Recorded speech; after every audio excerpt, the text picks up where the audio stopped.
స్వాగతం. ఈ రోజు వార్తల్లోని ముఖ్యాంశాలు మీకోసం. ఉల్లికి 3000 మద్దతు ధర కల్పించాలి. రైతులను నెట్టెట్ట ముంచిన కూటమి ప్రభుత్వం. ధరల స్థిరీకరణ నిధి ఏర్పాటు చేయాలి. సిపిఎం రాష్ట్ర కార్యదర్శి వి శ్రీనివాసరావు. ఆస్తి మదంతో అమ్మాయిల జీవితాలను చిదిమి చంపుతున్న నరేష్ కుటుంబ సభ్యులను అరెస్ట్ చేయాలి.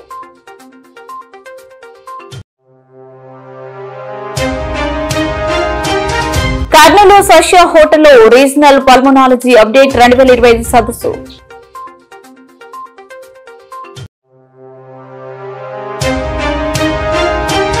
మంచినీటి సమస్య వెంటనే పరిష్కరించాలి. డివైఎఫ్ఐ.